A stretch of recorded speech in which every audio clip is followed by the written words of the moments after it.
ತಾಲೂಕು ಕುಳುಕ್ಮಲೆ ಗ್ರಾಮದಿಂದ ಬಂದಿದ್ದೀವಿ. KT ಮುನಿಯಪ್ಪ ಅಂತ, ಡಾಕ್ಟರ್ ಅಂಬೇಡ್ಕರ್ ಯುವಕ ಮಂಡಳಿ ಅಧ್ಯಕ್ಷರು. ಈಗ ಮಾತಾಡೋ ವಿಷಯ ಏನಂದ್ರೆ, ನಮ್ಮ ಸುತ್ತೂರು ಗ್ರಾಮದಲ್ಲಿ ಸರ್ಕಾರಿ ಗೋಮಾಳ ಜಮೀನುಗಳನ್ನ ಶ್ರೀಮಂತರದವರ್ಗ ಎಲ್ಲ ಅಕ್ರಮವಾಗಿ ಮಾರಾಟ ನಡೆಸ್ತವ್ರೆ. ಅವ್ರಿಗೆ ಯಾವುದೇ ದಾಖಲಾತಿಗಳಿಲ್ಲ. 10 ಎಕರೆ ಮಾರಾಟ ನಮ್ಮ ಜಮೀನು ಐತೆ ಅಂತ ಮಾರಾಟ ಮಾಡಿದ್ದಾರೆ. ಮತ್ತೆ ಬಡವರಿಗೆ 50-60 ವರ್ಷದಿಂದ 1 ಎಕರೆ ಜಾಗ ಸರ್ಕಾರ ಕೊಟ್ಟಿಲ್ಲ. ಇದನ್ನ ಸಂಬಂಧಪಟ್ಟ ರೆವಿನ್ಯೂ ಮಿನಿಸ್ಟ್ರು ಮತ್ತೆ ಚೀಫ್ ಮಿನಿಸ್ಟರ್ಗೆ ಮತ್ತೆ ಕುಮಾರಸ್ವಾಮಿ ಅವ್ರಿಗೆ ಮತ್ತೆ AC DC ತಹಸೀಲ್ದಾರ್ಗೆ ಎಲ್ಲರಿಗೂ ಅರ್ಜಿ ಕೊಟ್ಟಿದ್ದೀವಿ. ಯಾವುದೇ ರೀತಿ ಕ್ರಮ ತಗೊಂತಾ ಇಲ್ಲ. ಮತ್ತೆ RI ಸೆಕ್ರೆಟರಿಗಳು ಅವರ ಶ್ರೀಮಂತರ ಹತ್ರ ಹಣ ತಗೊಂಡು ರೆಕಾರ್ಡ್ ರೆಡಿ ಮಾಡಕ್ಕೆ ರೆಡಿ ಆಗ್ಬಿಟ್ಟಾರೆ ಅವ್ರ ಜೊತೆಲಿ. ಆದ್ರಿಂದ ದಯವಿಟ್ಟು ಇದಕ್ಕೆ ರೆವಿನ್ಯೂ ಮಿನಿಸ್ಟ್ರು ಭಾರಿ ಒಳ್ಳೆಯವರು ಅಂತ ನಾವು ಜನ ಎಲ್ಲ ನಂಬಿದ್ದೀವಿ. ದಯವಿಟ್ಟು RI ಸೆಕ್ರೆಟರಿಗಳಲ್ಲಿ ಇದು ಪ್ರಕರಣ ಏನೈತೆ ಅಂತ ನೋಡ್ಲಿ. ಅವರು ಇದಕ್ಕೆ ಒಂದು ಮಾಹಿತಿ ತಗೊಂಡ್ಲಿ. ಅಲ್ಲಿ ಸರ್ವೆ ಆಗ್ಬೇಕು ಅವೆಲ್ಲ. ಅವ್ರದ್ದು 10 ಎಕರೆ ಐತಾ ಇಲ್ವಾ, ಆ ಜಮೀನುಗಳು ಹೆಂಗ್ ಮಾರಾಟ ಮಾಡಿದ್ರು, ಇದನ್ನ ಒಬ್ಬ ಶ್ರೀಮಂತ ರಾಜಕಾರಣಿಗಳ ಮುಖಾಂತರ ಯಾರೋ ಹೆಸರು ಹೇಳ್ಕೊಂಡು ಬಡವರ ಜಮೀನುಗಳನ್ನೆಲ್ಲ ಕಿತ್ತು ವಶ ಮಾಡ್ಕೊಂತವ್ರೆ. ದಯವಿಟ್ಟು ಅದು ಸ್ಟಾಪ್ ಆಗ್ಬೇಕು. ಅದು ಅರಣ್ಯಕ್ಕೆ ಸೇರಿದ್ದ ಒಂದು ಜಾಗ ಅದು. ಇಲ್ಲಿ ದೊಡ್ಡಹಳ್ಳಿ ಕೃಷ್ಣಪ್ಪ ಅನ್ನೋರು 17 ಎಕರೆ ಜಮೀನು ತಗೊಂಡವ್ರೆ, ರಿಜಿಸ್ಟರ್ ಅಗ್ರಿಮೆಂಟ್ ಮಾಡಿದ್ದಾರೆ. ಇದು ಕೋಡಿ ಆಗಿಲ್ಲ, ಮತ್ತೆ ಸರ್ವೆ ಆಗಿಲ್ಲ. ಯಾವ ತರ ಅವ್ರಿಗೆ ಸಬ್ ರಿಜಿಸ್ಟ್ರು ರಿಜಿಸ್ಟರ್ ಮಾಡ್ಕೊಟ್ಟವ್ರೆ. ದಯವಿಟ್ಟು ಆ ಸಂಬಂಧಪಟ್ಟ ಸಬ್ ರಿಜಿಸ್ಟರ್ನ ಸಸ್ಪೆಂಡ್ ಮಾಡಬೇಕು ಅಂತ ನಾವು ಅರ್ಜಿಲಿ ತೋರಿಸಿದ್ವಿ. ತಮ್ಮ ಒಂದು ಕೈಗೂ ಕಾಪಿಗಳು ಕೊಟ್ಟಿದ್ದೀವಿ. ಆ ಸರ್ವೇರು DRO ಮತ್ತೆ IGRಗೆಲ್ಲ ಅರ್ಜಿ ಕೊಟ್ಟಿದ್ದೀವಿ. ಅವ್ರನ್ನ ಸಸ್ಪೆಂಡ್ ಇನ್ನ ಮಾಡ್ಲಿಲ್ಲ ಅವರು. ದಯವಿಟ್ಟು ಪತ್ರಿಕೆಯವ್ರ ಮೇಲೆ ನಂಬಿಕೆ ಇಟ್ಟು ನಾವು ಹಳ್ಳಿಗಳಿಂದ ಬಂದು ಒಂದು ಉತ್ತರ ಕೊಡ್ತಾ ಇದೀವಿ. ಈಗ ದಯವಿಟ್ಟು ನೀವು ಇದನ್ನೆಲ್ಲ ಮಾಹಿತಿ ಅವ್ರಿಗೆ ನೀವು ಈ ಮಾಹಿತಿನ ಕೊಡ್ಬೇಕು ಅಂತ ನಿಮ್ಮಲ್ಲಿ ಮನವಿ ಮಾಡ್ಕೊಳ್ತಾ ಇದೀವಿ. ಅವ್ರಿಗೆ 10 ಎಕರೆ ಯಾವ್ದು ಜಾಗನೇ ಇಲ್ಲ, ಆದ್ರೂ ಅದನ್ನ ಮಾರಾಟ ಮಾಡವ್ರೆ. ದಯವಿಟ್ಟು ಇದು ಯಾಕೆ ಸಂಬಂಧಪಟ್ಟ DC ಕ್ರಮ ತಗೊಳಲ್ಲ, ತಹಸೀಲ್ದಾರ್ ಕ್ರಮ ತಗೊಳಲ್ಲ, AC ಕ್ರಮ ತಗೊಳಲ್ಲ, ಅಲ್ಲಿರುವಂತ RIಗಳು ಸೆಕ್ರೆಟರಿ ಇವರೇ ಕಳ್ಳರಾಗ್ಬಿಟ್ಟವ್ರೆ ಆ ಜಾಗಗಳಲ್ಲಿ. ದಯವಿಟ್ಟು ಅವ್ರನ್ನ ಸಸ್ಪೆಂಡ್ ಮಾಡಬೇಕು, ಆ ಜಾಗದಲ್ಲಿ ಬೇರೆ ಅಧಿಕಾರಿ ನೇಮಕ ಮಾಡಬೇಕು ಅಂತ ತಮ್ಮಲ್ಲಿ ಪತ್ರಿಕಾ ಮಾಧ್ಯಮದಲ್ಲಿ ಮನವಿ ಮಾಡ್ಕೊಂತ ಇದ್ರಿ. ಇದು ಗುಳುಕ್ಮಲೆ ಗ್ರಾಮ ಅಂತ ಬೆಂಗಳೂರು ಸೌತ್ ಅಲ್ಲಿ ಬರುತ್ತೆ. ಸರ್ವೆ ನಂಬರ್ 35-36ರಲ್ಲಿ ಅಕ್ರಮವಾಗಿ ಮಾರಾಟ ನಡೆದೈತೆ. ಇದ್ರ ದಾಖಲಾತಿಗಳು ನಿಮಗೆ ಕೊಟ್ಟಿದೀವೆಲ್ಲ.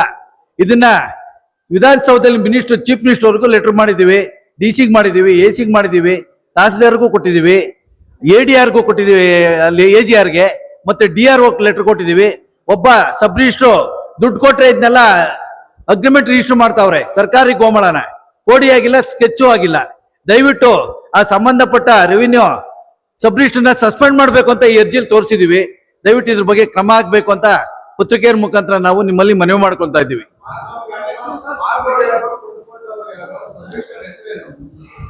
ಸರ್, ಒಂದು ಮಾರಾಟ ಮಾಡಿರೋರು ಜಯರಾಮಯ್ಯ ಅಂತ, ಮತ್ತೆ ಅವ್ರ ಹೆಸರಿನ ಲಕ್ಷ್ಮೀ ದೇವಮ್ಮ ಅಂತ, ಅವ್ರ ಕುಟುಂಬ 10 ಎಕರೆ ಮಾರಾಟ ಮಾಡವ್ರೆ.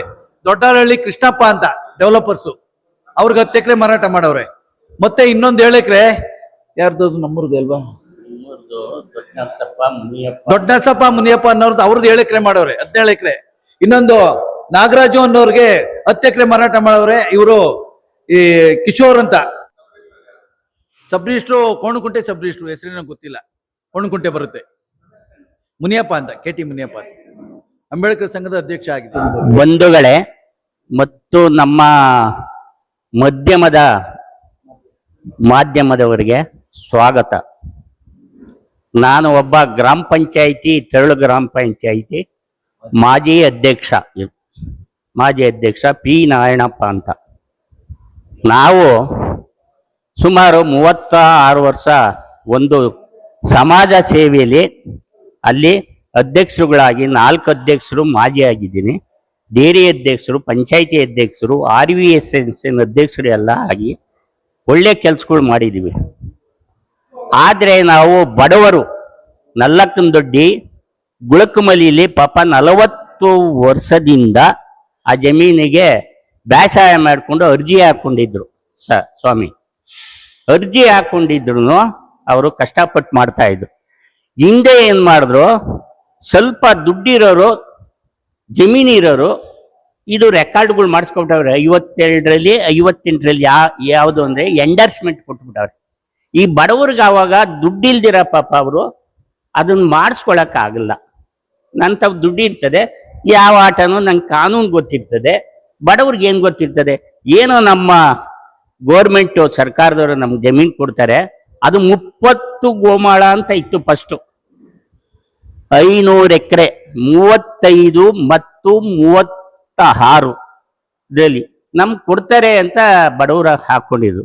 ನಾವು ಆವಾಗ ಒಂದು ರಾಜಕೀಯ ಇಳಿದ್ಮೇಲೆ ಅಧ್ಯಕ್ಷರುಗಳಾದೋ, ಪಂಚಾಯತಿ ಅಧ್ಯಕ್ಷರು ಆದಾಗ ಈ ಬಡವರಿಗೆ ನಾವು ಒಳ್ಳೇದು ಮಾಡಬೇಕು. ಪಾಪ ಜಮೀನು ಇಲ್ದವ್ರಿಗೆ, ಜಮೀನು ಇರೋದು ನನಗಲ್ಲ, ಜಮೀನು ಇರೋರು ಇಲ್ದವ್ರು ಕೊಡಿಸ್ಬೇಕು. ನಾವು ನಮ್ಮ ಗೋರ್ಮೆಂಟ್ ಯಾವ ಗೋರ್ಮೆಂಟ್ ಬಂದ್ರು ಅವರು ಜೊತೆ ನಿಂತು ನಮ್ಗೆ ಬಡವರು ಕೊಡಿಸ್ಬೇಕು ಅಂತ ನಾವು ಪ್ರಯತ್ನ ಪಟ್ಟು ರಾಜಕೀಯಕ್ಕೆ ಹೋದಾಗ ಎಸ್ ರಮೇಶ್ ಅಂತ ಫಸ್ಟ್ ಬಂದರು. ಅಣ್ಣ ಹಿಂಗೆ ಬಡವರು 35ರಲ್ಲಿ 36ರಲ್ಲಿ ಇದು ಮಾಡ್ಕೊಂಡವ್ರೆ, ದಯವಿಟ್ಟು ಅವ್ರಿಗೆ ರೆಕಾರ್ಡ್ಸ್ ಕೊಡ್ರಣ್ಣ ಅಂತ. ಅಣ್ಣವ್ರ ಜೊತೆಯಲ್ಲಿ ನಾವು ಓಡಾಡಿವ ಚಿಕ್ಕ ಹುಡುಗರು ರಾಜಕೀಯವಾಗಿ ಬಡವ್ರಿಗೆ ಒಳ್ಳೇದು ಮಾಡಬೇಕು. ನಮ್ಮ ಆತ್ಮ ಇವತ್ತು ನಿಮ್ಮ ಮುಂದೆ, ನಮ್ಮ ಆತ್ಮ ಅವತ್ತು ಹೆಂಗಿತ್ತು ನಮ್ಮ ಮನಸ್ಸು, ಅದೇ ಮನಸ್ಸಿನಲ್ಲಿ ಇಲ್ಲಿ ಬಂದಿದ್ದೀನಿ ನಾನು. ಮುನಿಯಪ್ಪರು ಪಾಪ ಹಿಂಗೆಲ್ಲ ಅನ್ಯಾಯ ಆಗುವಾಗ ಮುನಿಯಪ್ಪ ಬಂದು ಬಾ ಅಣ್ಣ ಅಂದು, ನಡಿಯಪ್ಪ ಬರ್ತೀನಿ, ಒಳ್ಳೇದಕ್ಕೆ ನಾವು ಒಳ್ಳೇದು ಮಾಡಲೇಬೇಕು ನಡಿ ಅಂತ ಬಂದೆ ಸರ್. ಆಗ ರಮೇಶ್ ಅವರು ಆವಾಗ ಅವರು ಕೊಡ್ಲಿಲ್ಲ ರೆಕಾರ್ಡ್ ಬಡವರಿಗೆ. ಇವರು ಚೆನ್ನಾಗಿರೋ ಅನುಕೂಲ ಅಷ್ಟರು ಎಂಡರ್ಸ್ಮೆಂಟ್ಗಳು ಹಿಂದೆ ತಗೊಂಡವ್ರೆ ಕೆಲವು, ನಾವಿಲ್ಲ ಅಂತ ಅನ್ನಲ್ಲ, ಗೋರ್ಮೆಂಟಿಂದ ಸ್ಯಾಂಕ್ಷನ್ ಆಗಿರೋ ಅದಕ್ಕೆ ಎಂಡರ್ಸ್ಮೆಂಟ್ ತಗೊಂಡಿರೋರ ಮೇಲೆ ನಾವು ಒಬ್ಜೆಕ್ಷನ್ ಇಲ್ಲ. ಕೊಟ್ಟೈತೆ ಗೋರ್ಮೆಂಟು, ಅದು ಮಾರ್ಕೋಬೋದೋ ಏನೋ ಅದು ನಮ್ಗೆ ಗೊತ್ತಿಲ್ಲ ಸ್ವಾಮಿ. ಆಮೇಲೆ ಈಗ ಬಡವರಿಗೆ ಇನ್ನೊಬ್ಬರು ನಮ್ಮ ಅವರ ಆದಮೇಲೆ ಶ್ರೀನಿವಾಸು ಅಂತ ಬಂದರು. Srinivas M L A Uttarahalli ಅವರು ಶ್ರೀನಿವಾಸ್ ಬಂದರು. ಅವರು ಅಣ್ಣ ಈ ಥರ ಆಗೋಗ್ಬಿಟ್ಟೈತೆ, ಅವ್ರು ರಮೇಶನು ಕೊಟ್ಟಿಲ್ಲ, ನೀವು ಕೊಟ್ಟಿಲ್ಲ, ಏನಾನ ಮಾಡಿ ಕೊಡ್ರಣ್ಣ ಅಂತಂದು. ನಾರಾಯಣಪ್ಪರೇ ಇದು ಅರಣ್ಯಕ್ಕೆ ಸೇರಿಸ್ಬಿಟ್ಟವ್ರೆ. ಏನು 36, 35 ಸರ್ವೆ ನಂಬಲ್ಲಿ ಇರೋ ಜಮೀನ ಸೇರಿಸ್ಬಿಟ್ಟವ್ರೆ. ಅದು ನಮ್ಮ ಸೆಂಟ್ರಲ್ ಗೌರ್ಮೆಂಟ್ಗೆ ಸೇರೈತೆ, ನಾವು ಬಡವ್ರಿಗೆ ಯಾರಿಗೂ ಕೊಡೋಕ್ಕಾಗಲ್ಲ ಅಂದರು. ಏನು ಮಾಡೋದು, ಸೆಂಟ್ರಲ್ ಗೌರ್ಮೆಂಟ್ಗೆ ಅರಣ್ಯಕ್ಕೆ ಕೊಟ್ಟ ಮೇಲೆ ನಮ್ಮ ಗಾಳಿ ವಾತಾವರಣಕ್ಕೂ ದನ ಕರುಗಳ ಮೇಯೋದಕ್ಕೂ ಅನುಕೂಲ ಆಯ್ತದಲ್ಲ, ನಾವೇನು ಮಾಡೋಕ್ಕಾಗಲ್ಲಪ್ಪ ಅಂತ ಬಡವರಿಗೆಲ್ಲ ಹೇಳೋದು. ಅವರು ಅವತ್ತಿಂದ ಉಳ್ಮೆ ಮಾಡ್ಕೊಂಡು ಹಂಗೆ ಆ ಜಮೀನಲ್ಲಿ ಅವರು ಇವತ್ತು ಅವರೇ, ಕೆಲವರು ಒಬ್ರು ತೀವ್ರೋಗವ್ರೆ, ಅವ್ರ ಮಕ್ಕಳವರೇ. ಆದ್ರಿಂದ ಇವತ್ತಿನ ಪರಿಸ್ಥಿತಿಯಲ್ಲಿ ಆಮೇಲೆ ಇವ್ರು ಬಂದ್ರು, ಯಾರು ಅಶೋಕ್ ಅಣ್ಣವ್ರು ಬಂದ್ರು, ಅಶೋಕ್ ವಿರೋಧ ಪಕ್ಷದ ನಾಯಕರು ಬಂದ್ರು. ಅಣ್ಣ ನೀವಾದ್ರೂ ಕೊಡ್ರಣ್ಣ ಅವ್ರಿಗೆ ಅಂದ್ರು. ಅವರು ಅರಣ್ಯಕ್ಕೆ ಸೇರ್ಬಿಟ್ಟೈತೆ ನಾರಾಯಣಪ್ಪರೇ, ಹೆಂಗ್ ಕೊಡೋದು ಈ ಜಮೀನ, ಕೊಡಕ್ ಬರಲ್ಲ ಅಂದ್. ಅವು ತೆಪ್ಪನದು. ಅವರಾದ್ಮೇಲೆ ಶೋಭಾ ಮೇಡಮ್ ಅವ್ರು ಬಂದ್ರು. ಅಕ್ಕ ದಯವಿಟ್ಟು ಹಿಂಗಾಗೈತೆ ಪರಿಸ್ಥಿತಿ, ನೀವೇನ ಬಡವರು ಕೊಡ್ತೀರಂತ ಸಾಧನೆ ಮಾಡಿದ್ರು. ಅದು ಆಗಿಲ್ಲ, ಅವರು ಕೊಟ್ಟು. ಆಮೇಲೆ ನಮ್ಮ ಎಸ್.ಟಿ. ಸೋಮಶೇಖರ್ ಬಂದ್ರು. ಇವಾಗೂ ಹಾಲಿ ಇದ್ದಾರೆ ಸೋಮಣ್ಣವರು. ಅವ್ರ ಜೊತೆಲಿ ನಾವು ಸುಮಾರು ಅವ್ರ ಜೊತೆಲಿ ತಿರುಗಿ 20 ವರ್ಷ ಅವ್ರ ಜೊತೆಲಿ ಇದ್ದು, ಅವರು ಸೋಲು ಗೆಲುವು ಎಲ್ಲ 4 ಸತಿ ಗೆದ್ದಿದ್ದು. ಅಣ್ಣ ಏನಾನ ಮಾಡಿ ನೀವಾದ್ರೂ ಕೊಡ್ಸೋಣ ಬಡವರಿಗೆ. ನಾನಪ್ಪ ಸೆಂಟ್ರಲ್ ಗೌರ್ಮೆಂಟ್ ಕೊಟ್ಟು ಸೇರಿರೋದನ್ನ ನಾವು ಹೆಂಗ್ ಕೊಡಕ್ ಬರ್ತದೆ ಅಂತ ಅವರು ಒಂದು ಸಹಾಯ ಮಾಡಿದ್ರು. ಡಿ.ಕೆ. ಸುರೇಶ್ ಅವರು ಏನು ಅಂದ್ರೆ ನಲ್ಲಕ್ಕನ ದೊಡ್ಡಿ ಅಂತ ಬರ್ತದೆ, ಒಂದು ಬಡವ ಕುಟುಂಬ ಪಾಪ, ಅಲ್ಲಿ ಒಂದು ಮೋರಿ ಮಾಡಿಸಿ, ಹೊಸಕೆರೆ ಅಂತ ಬರ್ತದೆ, ಒಂದು ಮೋರಿ ಮಾಡಿಸಿ ರೋಡ್ ಮಾಡಿಸಿದ್ರು. ಅವು ಫಾರೆಸ್ಟ್ನವರು ಬಂದು ತಡೆದ್ಬಿಟ್ರು. ಈ ಕಡೆ ಗುಳ್ಕಮಲಿಯಿಂದ ಒಂದು ರೋಡ್ ಬರ್ತದೆ, ಅದು ತಡೆದ್ಬಿಟ್ರು. ಇದು ಫಾರೆಸ್ಟ್ಗೆ ಸೇರದೆ, ನಾವು ಸ್ಟಾರ್ ಹಾಕಕ್ ಬಿಡಲ್ಲ ಅಂತ ತಡೆದ್ರು. ಅಯ್ಯೋ ರಾಮ, ಅಲ್ಲಿ ಟಿ.ಕೆ. ಫಾಲ್ಸ್ ಅಂತ ಒಂದಿತ್ತು, ಮುನೇಶ್ವರನ ದೇವಸ್ಥಾನ ಅಂತ ಇತ್ತು. ಅಲ್ಲಿ ಪೂಜೆ ಮಾಡಿಕೊಂಡು ಸ್ವಲ್ಪ ಚೆನ್ನಾಗಿ ನಡೀತಾ ಇತ್ತು. ಇವರು ಸೂರ್ಯ ಜನಗಳು ಅಲ್ಲೆಲ್ಲ ಹೋಗಿ ಇದು ಮಾಡ್ತಾ ಇದ್ರು. ಅದಕ್ಕೆ ಅಲ್ಲಿ ಕೆಲವರು ಹುಡುಗರು ಹೋಗಿ, ಪೋಲಿ ಹುಡುಗರು ಅದು ಇದು ಮಾಡಿ ಕೆಲವರು ತೀರೋಗ್ಬಿಟ್ರು. ಅದನ್ನ ಸ್ಟಾಪ್ ಮಾಡಿಬಿಟ್ರು ಫಾರೆಸ್ಟ್ನವರು, ಹತ್ಕೊ ಬಿಡ್ದಂಗೆ ಅದು ನಿಂತೋಯ್ತು. ಆಮೇಲೆ ರೋಡ್ಗೆ ಏನ್ ಮಾಡಿದ್ರು, ಡಿ.ಕೆ. ಸುರೇಶ್ ಗ್ರಾಮಾಂತ MP, ಅವರು MP ಆಗಿದ್ದರು. ಅಣ್ಣ ಹಿಂಗಾಗೋಗ್ಬಿಟ್ಟದೆ, ಅವ್ರಿಗೂ ಸೇರೋದು ವ್ಯಾಪ್ತಿ, ಆ MP-ಗೂ ಸೇರೋದು, ನಮ್ಮ MLA-ರಿಗೂ ಸೇರೋದು ವ್ಯಾಪ್ತಿ. ಅವ್ರೂ ಸಹಾಯ ಮಾಡಿ ರೋಡ್ ಒಂದು ಮಾಡಿಸ್ಕೊಟ್ರು ಸರ್ ಇಬ್ರು. ಆವಾಗ ನಮ್ಮ ಸೋಮಣ್ಣವರು, ಡಿ.ಕೆ. ಸುರೇಶರು ಒಳ್ಳೆ ಅನುಕೂಲ ಮಾಡಿದ್ರು, ಓಡಾಡಕ್ಕೂ ಜನಗಳಿಗೆ ಅನುಕೂಲ ಮಾಡಿದ್ರು. ಅವ್ರಿಗೂ ಇವಾಗ ಧನ್ಯವಾದ ಹೇಳ್ಬೇಕು ನಾನು. ಆಯಿತು. ಆದಮೇಲೆ ಇನ್ನು ಫಾರೆಸ್ಟಿಗೆ ಸೇರಿರೋದನ್ನ ನಾವೇನು ಮಾಡೋಕ್ಕಾಗಲ್ಲ ಅಂದಾಗ ಈಗ ಒಬ್ಬ ನಮ್ಮ ಗ್ರಾಮದಲ್ಲಿ ಜಯರಾಮಯ್ಯ ಮತ್ತು ಲಕ್ಷ್ಮೀ ದೇವಮ್ಮ ಅವರು ಕುಟುಂಬದವರು ಎಲ್ಲ ಸೇರಿ ಒಂದು ಬೋಗಸ್ ಸೇರಿ ಸ್ವಲ್ಪ 10 ಎಕರೆ ಬೋಗಸ್ ಪಾಣಿ ಮಾಡ್ಕೊಂಡವ್ರೆ.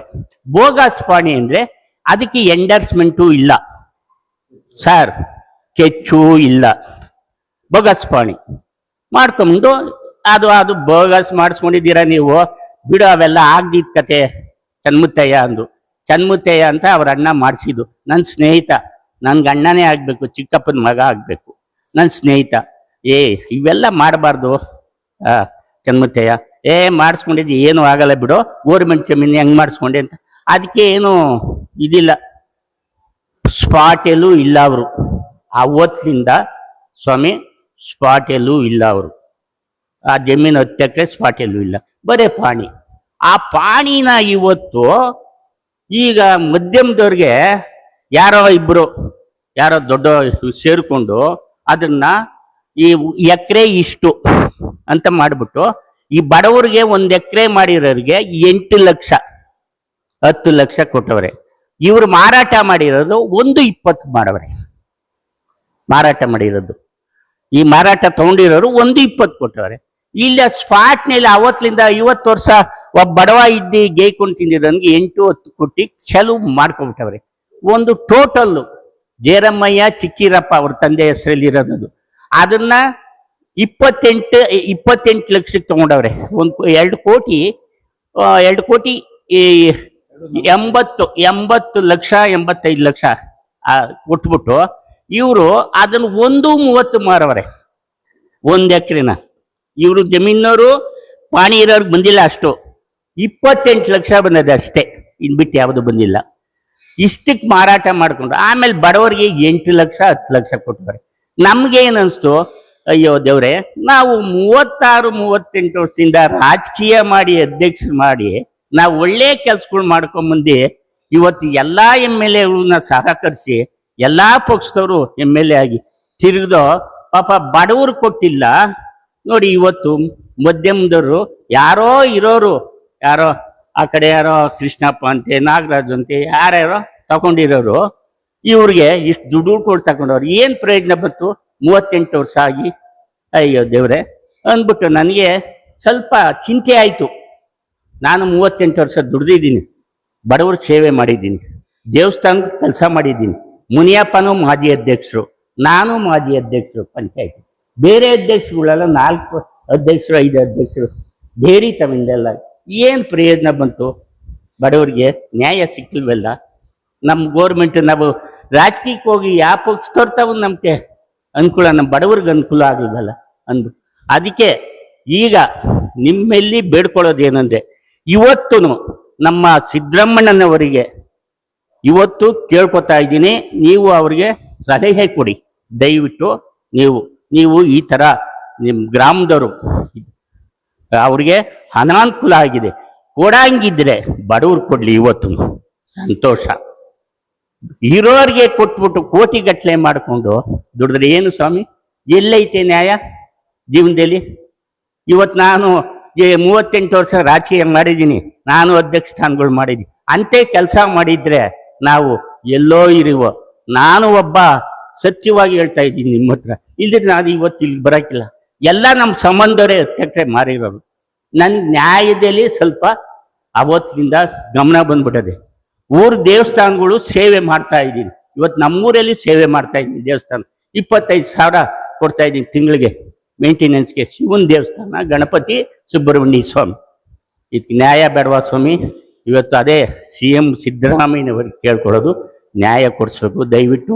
ನಮ್ಮ DK ಶಿವಕುಮಾರ್ ಉಪಾಧ್ಯಕ್ಷರು ಮಂತ್ರಿಗಳಿಗೂ ಕೇಳಿಸ್ತಾ ಇದ್ದೀನಿ, ಮತ್ತು ನಮ್ಮ ಕೃಷ್ಣೇ ಬೈರೇಗೌಡರು ಕಂದಾಯದ ಮಂತ್ರಿ ಅವರು ಬೇಡ್ಕೊಳ್ತಾ ಇದ್ದೀನಿ, ಬಡವ್ರಿಗೆ ನ್ಯಾಯ ಕೊಡ್ಲಿ. ಮತ್ತು ನಮ್ಮ ವಿರೋಧ ಪಕ್ಷದ ಅಶೋಕ್ ಅಣ್ಣರವ್ರಿಗೂ, ನಮ್ಮ ವ್ಯಾಪ್ತಿ MLA ಆಗಿದ್ದವರು, ಅವ್ರಿಗೂ ಬೇಡ್ಕೊಳ್ತಾ ಇದ್ದೀನಿ. ಮತ್ತು ನಮ್ಮ ಶೋಭಾ ಮೇಡಮ್ ಸೆಂಟ್ರಲ್ಲು ನಮ್ಮ ಮೇಡಮ್ ಅವ್ರಿಗೂ ಸ್ವಾಗತ ಕೋರ್ತಾ ಇದ್ದೀನಿ. ಇವತ್ತು ನಮ್ಮ ST ಸೋಮಶೇಖರ್ ಆದಷ್ಟು ನಮ್ಗೆಲ್ಲ ಅನುಕೂಲ ಮಾಡಿದ್ದಾರೆ. ನಮ್ಮ ಊರುಗಳಲ್ಲಿ ರಸ್ತೆ ಎಲ್ಲಕ್ಕೂ ಅನುಕೂಲ ಮಾಡಿದ್ದಾರೆ. ಅವ್ರಿಗೂ ಧನ್ಯವಾದ ತಿಳಿಸ್ತಾ ಇವರೆಲ್ಲರಿಗೂ ಧನ್ಯವಾದ ತಿಳಿಸ್ತಾ ಮತ್ತು ನನ್ನ ಬಂಧು ಮಿತ್ರರು ನನ್ನ ಮಧ್ಯಮದವರಿಗೂ ಧನ್ಯವಾದ, ಪತ್ರಕರ್ತರಿಗೂ ಧನ್ಯವಾದ ತಿಳಿಸ್ತಾ ಈಗ ಸರ್ 30 ಗೋಮಾಳ ಅಂತ ಅದು ಇದು 36, 35, 30 ಗೋಮಾಳ ಅಂತ 600 ಎಕರೆನೋ 500 ಎಕರೆ ಇತ್ತು. ಅದು 30 ಗೋಮಾಳ ಅಂತ ಸರ್ಕಾರಿ ಸ್ವತ್ತು ಬಡವರು ಕೊಡೋಂತೆ ಅವರು ಸಾಗುವಳಿ ಮಾಡ್ತಾ ಇದ್ರೆ ಅವ್ರಿಗೆ ಬಡವ್ರಿಗೆ ಏನೂ ಇಲ್ದವ್ರಿಗೆ ಜಮೀನುಗಳು ಇಲ್ದ ಅಂತವ್ರಿಗೆ ಪಾಪ ಕೊಡ್ಬೇಕು ಅಂತ ನಾವು ಯುದ್ಧ ಮಾಡ್ಕೊಂಡೆ ಬಂದೋ. ಇವವು ಬಡವ್ರು ಕೊಡ್ಲಿ, ಹಾಗಂಗಿದ್ರೆ ಇವ ಸೆಂಟ್ರಲ್ ಗೌರ್ಮೆಂಟ್ ಸೇರೈತೆ, ಇದು ಅರಣ್ಯ ಇಲಾಖೆ ಸೇರೈತೆ. ಇದನ್ನೆಲ್ಲ ಅರಣ್ಯ ಇಲಾಖೆಯವರು ಬಂದು ಎಲ್ಲ ತಡೆದು ಸೊಸಿ ಪಸಿ ಎಲ್ಲ ಹಾಕಿ ಫಸ್ಟು ಎಲ್ಲ ಮಾಡಿ ಅಭಿವೃದ್ಧಿನೂ ಮಾಡಿದ್ರು. ಈಗ ಸೊಸಿಗಳು ಹಾಕಿದ್ರು, ಗುಂಡಿ ಹೊಡೆಯೋದು ಹಾಕೋದು, ಇವ್ರು ಕಿತ್ತಾಕೋದು ಎಲ್ಲ ಮಾಡವ್ರೆ ಕೆಲವರು. ಅದು ಅರಣ್ಯ ಇಲಾಖೆಗೂ ಸೇರೈತೆ. ಅರಣ್ಯ ಇಲಾಖೆಗೂ ನಾವು ಒಂದು ಮುನಿಯಪ್ಪರು ನಾವು ಹೋಗಿ ಅಲ್ಲೂ ಇದು ತಿಳಿಸಿದೀವಿ, ಅರ್ಜಿ ಕೊಟ್ಟಿದ್ದೀವಿ. ವಿಧಾನಸೌಧದಲ್ಲೂ ಎಲ್ಲರಿಗೂ ತಿಳಿಸಿದೀವಿ. DC AC ಅಲ್ಲಿ, ಆಮೇಲೆ ತಹಸೀಲ್ದಾರರು, IGR, DR ಎಲ್ಲರಿಗೂ ತಿಳಿಸಿದೀವಿ. ಇದು ಒಂದು ಪತ್ರಿಕಾ ಗೋಪಿ ಮಾಡಿಸ್ಬೇಕು ಅಣ್ಣ ಅಂದ್ರು. ಅದಕ್ಕೆ ಆಯ್ತು, ಸ್ವಾಗತ, ಬರ್ತೀನಿ, ನಾನು ತಿಳಿಸ್ತೀನಿ. ಇರೋದು ಸತ್ಯ ಹೇಳ್ಬೇಕು, ನಾವು ಸತ್ಯ ಬಿಟ್ಟು ಯಾವುದು ಹೇಳಬಾರದು.